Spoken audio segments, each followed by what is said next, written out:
எல்லோருக்கும் வணக்கம். நேற்று அதாவது 5ஆந்தேதி நிஃப்டி எப்படி க்ளோஸ் ஆகிருக்கு அப்படின்னு நம்ம பார்க்கலாம். ஸோ நம்ம கொடுத்த ரேஞ்ச் படி எல்லாம் நடந்திருக்கா அப்படின்னு நம்ம பார்க்கலாம். இப்போ இதான் ரேஞ்ச் நம்ம கொடுத்துருந்தது 24,870 25,129 டு 25,520. ஸோ இதுபடி ரேஞ்ச் பார்த்திங்கன்னா கேப் அப்பில் ஓப்பன் பண்ணி டவுன் தான் எடுத்துருக்காங்க. ஸோ அப்பில் ஓப்பன் பண்ணி டவுன் எடுத்திருக்காங்க. இதுதான் நேற்று நடந்திருக்குது. அதே மாதிரி ப்ரீமியம் நம்ம இதுதான் கொடுத்துருந்தோம். ஸோ இந்த ப்ரீமியம் படி எதாவது நடந்திருக்கா அப்படின்னு நம்ம பார்க்கலாம். ஸோ இந்த ரேஞ்சுக்கு மேலேயும் போல கீழேயும் போல அந்த ரேஞ்சிலே சுற்றிக்கிட்டு இருக்காங்க. ஸோ ரேஞ்சை விட்டு தாண்டவே இல்லை. அப்போ நம்ம நேற்று எடுத்துக்கிட்ட ஸ்ட்ரைக் என்னென்னா 25,150 எடுத்துக்கிட்டோம். ஸோ அந்த 25,150 சி 321 நம்ம கொடுத்தபடி 321க்கு வச்சுருந்தோம். ஸோ இதுக்கு 241 கொடுத்துருந்தோம். இது 249 ஹிட் பண்ணி நமக்கு நல்ல ஒரு ப்ராஃபிட் கொடுத்துருக்குது. இது பி சைடில்.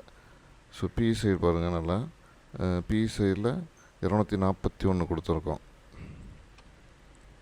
241 டு 269 வரையும் போகிறது. கிட்டத்தட்ட ஒரு 20 பாயிண்ட் இதில் கிடச்சிருக்குது.